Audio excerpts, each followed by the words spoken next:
Okay, so Hair Daily here. Welcome to another video. This video is going to discuss the Junior Certificate Spanish Oral.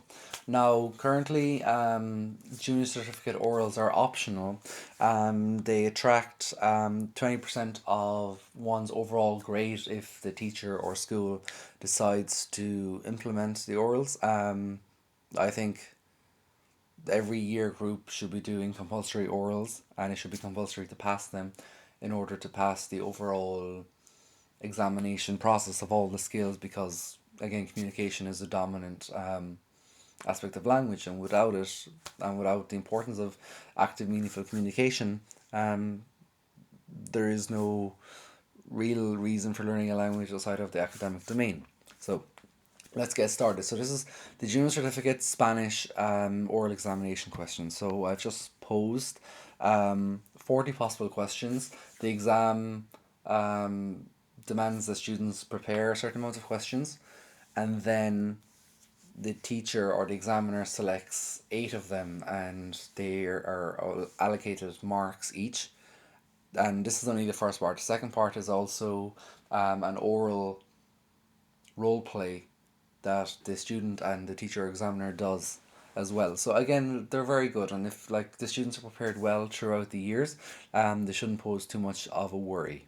I find with students at junior cert level, it's more of a confidence issue rather than a competency issue. So let's get started. First question: ¿Cómo te llamas? Again, very easy question. Dos: ¿Cuándo es tu cumpleaños? Tres: ¿Cuántos años tienes? Cuatro: ¿Dónde vives? ¿Eres de aquí? Five: ¿Cuántos sois en tu familia? Okay, so at any time you can kind of like pause the video and just respond to the questions until you're satisfied that your pronunciation and your grammar and whatever you want to say is correct. Again, they follow the logic of one's scheme of work or plan for the years. So again, they're not too challenging if the students are prepared sufficiently. Okay, so on to the next question. 6. ¿Tienes hermanos? ¿Cómo se llaman? ¿Cuántos años tienen? 7. ¿Tienes animales en casa? 8. ¿Te gustan los animales? 9. ¿A qué hora te levantas normalmente? Okay, so we're getting from the beginner's basic Spanish to a little bit more difficult here. 10. ¿A qué hora sales de casa por la mañana? Okay, so what time do you leave the house? In the morning. 11. ¿Te acuestas temprano? 12. ¿Qué te gusta hacer en tus ratos libres? In your free time. 13. ¿Eres deportista? Or eres deportisto? Again, for the male and female part of the noun. 14. ¿Qué deporte prefieres? 15. ¿Cómo vienes al instituto? 16. ¿Vives cerca del colegio? 17. ¿Cuántas asignaturas estudias? Okay, so you can guess that. How many something do you study? 18. Asignaturas, sorry. ¿Cuál te gusta más? ¿Por qué te gusta, por ejemplo, español o matemática o inglés? 19. ¿Estudias otros idiomas? 20. ¿Cómo es tu pueblo? 21. ¿Hay que en tu pueblo? 22. ¿Vas al cine de vez en cuando? 23. ¿Te gusta ver la televisión? 24. ¿Qué tipo de programas preferirás? 25. ¿Te gusta escuchar, listen, al radio? 26. ¿Sabes tocar algún instrumento?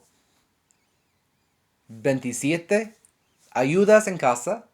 ¿Qué haces? Do you help at home? What do you do? 28. ¿Te gusta la música pop?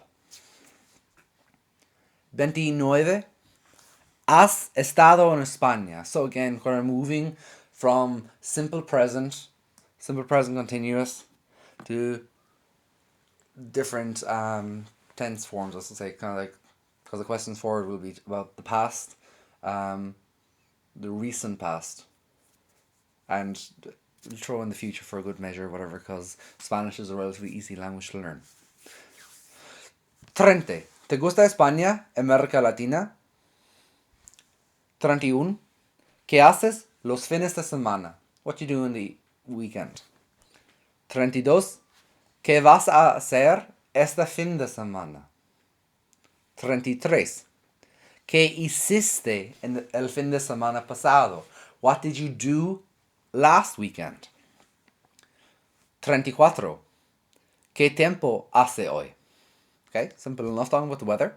So again, stop at any time to answer the questions before moving on, or you can just simply take them down and prepare your answers, and then try half to memorize the answer, but half to just learn simple phrases that you can join together, because again, when you're engaging with anybody speaking Spanish or any language, you're not going to just rattle off a learned off paragraph. You want to be able to say what you want to say, as opposed, and for that you do need a certain proficiency in grammar. So grammar is important, contrary to what current academics would say.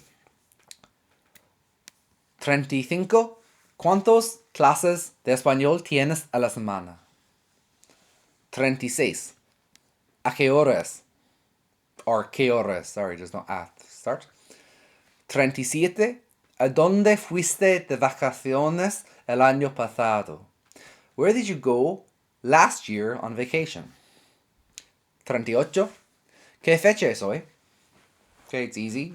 You can talk about you can revise the weather, the date, the time, the month, and habitual speech every day in class in the opening first 5 minutes with students. So again, it's just constant repetition. So 3 or 4 of these questions are easy for students of all intelligence types. 39. ¿Qué tal? Y 14. ¿De dónde eres? Okay, so there's 40 questions there, from which the teacher or examiner would take 8. I think it's multiplied by 4 to give you your mark, and then it will be added to doing 2 out of 5 role plays, and then that would accumulate to 20% of your exam. It is beneficial. I think teachers should offer it. It's important for students, and current NCCA, Irish National Curriculum Strategies, is that there's going to be a higher percentage marks awarded for their oral competency. So there's no reason why one should not do it. Okay? So again, as I said, go through the questions, pause at each time, and provide your answer. Everyone has or most people have kind of smartphones. Record your answer. See if you can understand what you're saying. You don't need the best pronunciation, but you need to be understandable in what you're saying, and hopefully everything will go well. Good luck.